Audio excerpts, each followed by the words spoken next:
So, this episode comes to you courtesy of Patreon supporter Phil Walker, so thanks, I guess. He'd initially asked me if I could review some Christmas cover discs for the Amiga, but that all went to shit, so I just ended up playing every Amiga game I could find that contained the words Christmas, Xmas, or Santa. I might not be perfect, but I know how to out-Christmas someone. This is going to be a quick look at all of those games, not a full review as I normally do. It's a quick fire, no-nonsense Christmas look at some Christmas games because it's nearly Christmas. Christmas. Let's start with a couple of standards, ones that everyone can enjoy. First, there is Canon Soccer, which was given away on the cover of Amiga format. Now, if you've not played Canon Fodder before, firstly, why? And secondly, it plays like a sort of real-time strategy shoot-'em-up. You control 4 little guys, you can split them up, shoot things, die a lot. Much like every other strategy game in history, however, I suck absolute snowballs. In this edition, we're given 2 free levels, the first of which is set on a football pitch. This being a sensible game, it's a knowing nod to their other classic, Sensible World of Soccer.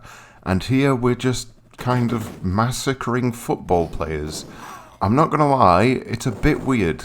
The football theme could also be a reference to the football match between the Germans and British on Christmas Day. Either way, you're basically just slaughtering innocent people while a helicopter tries and very quickly succeeds to take you out. On level 2, you're back to more traditional Canon Fodder fare. You're plonked into what is presumably the North Pole, and you're fighting Arabs, I think. Look, this was the 90s. You could get away with anything in the 90s. That's why everyone was wearing windbreakers and scrunchies. I tried to be a bit more tactical on this one and split the squad up. I decided to take Jules on a one-man tour of the North Pole. I got to a hut, which I presumed I had to blow up, but before I managed to work out which button to press to use my missiles, I noticed that the bloody Christmas copter had swooped back in and destroyed my other 3 men. Jules then ran for his life for a few minutes before the sweet embrace of death took him. Anyway, regardless of all this, it's Canon Fodder with a theme. If you like Canon Fodder, and you better ruddy like Canon Fodder, then this is more Canon Fodder.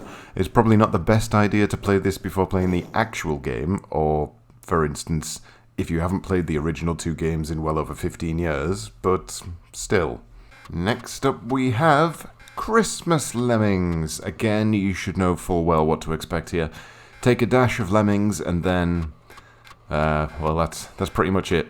It's Lemmings with Christmas levels. And that's a good thing, really. I haven't played Lemmings in at least 200 years, so seeing this charming set of pixels marching their way across the landscape after such a long time was absolutely heartwarming. I could even sort of remember how to play it. I remember that you can't dig directly across, which was always a shit, so I immediately set to building a bridge over the snowman.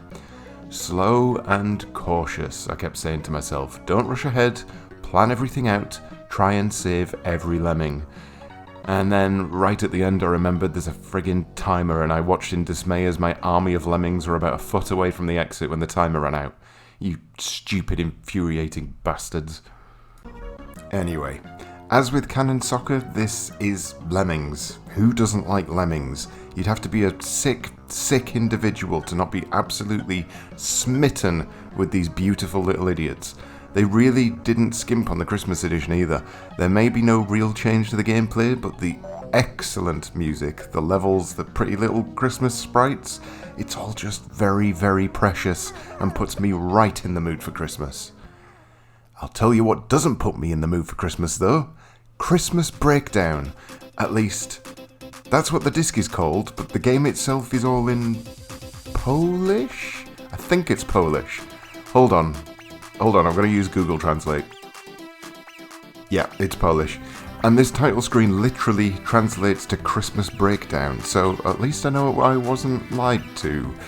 I think the game is called Christmas Breakdown because Santa has had his presents stolen by an errant penguin. But on further thought, I actually think it's called Christmas Breakdown because whoever made it was in the midst of an actual breakdown.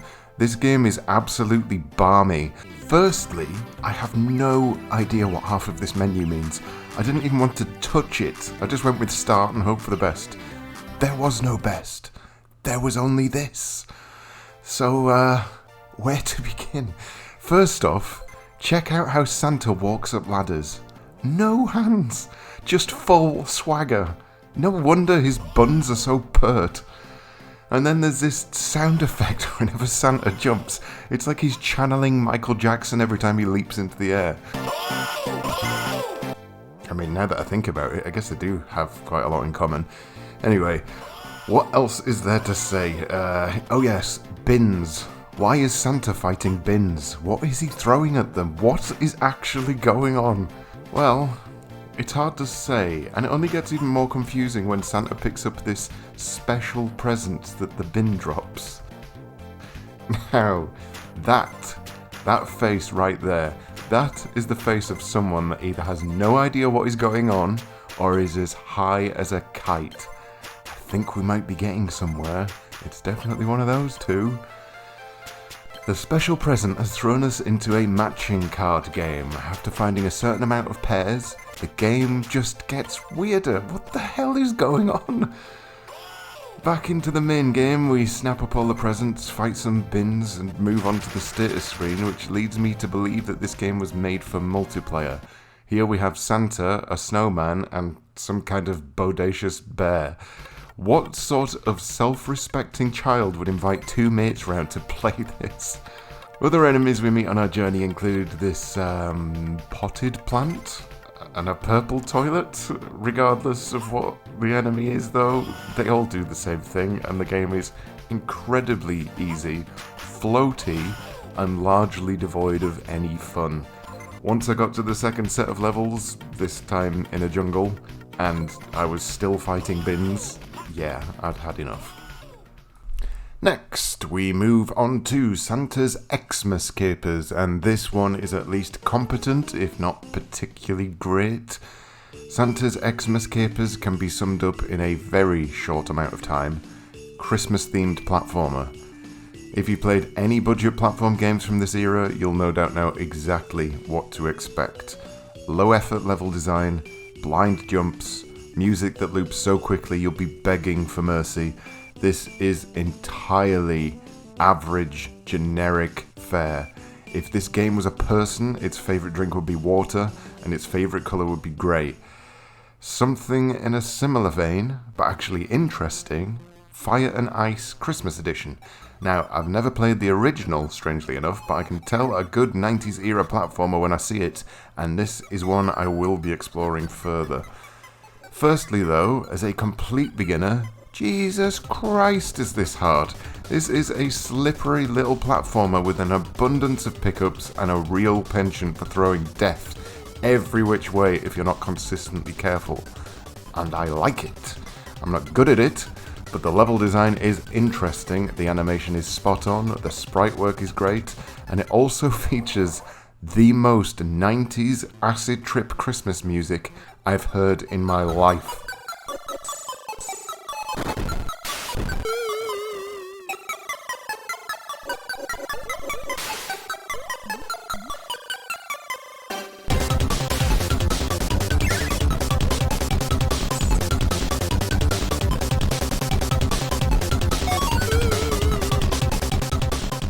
There's not much more to say on this one. I presume if you're a fan of the original, this Christmas-themed single-level demo version is more of the same, but I will be sure to try out the original at some point on the channel.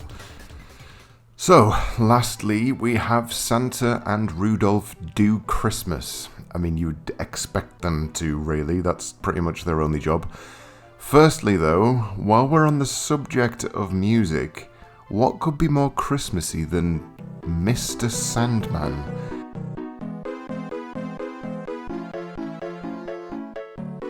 Yeah, that's a bit of a weird choice. Now, this game is a weird one in general because I expected to hate it and I actually quite enjoyed it. You choose to play as the aforementioned Reindeer of Fat Man, and you're then tasked with flying around via balloon, shooting birds and snowmen with a rocket launcher, collecting presents and delivering them to igloos. The game plays a little like Balloon Fight on the NES, but the controls are wonky as all hell. It is, however, that kind of wonky that just sort of works. You get used to the jankiness, and fighting that becomes part of the game itself. Spend too long on the level and the sun will come up, and also 3 suns will chase you down. These guys are invincible, so you'll need to get those presents ASAP. When you inevitably lose all your lives, you'll be taken to this screen. I have no idea who this is. Christmas is now his though, so that's a shame. And that is it, folks. Merry Christmas one and all. There's still another Christmas video coming up, but I forgot to say Merry Christmas on that one, and I've already recorded it, so Merry Christmas.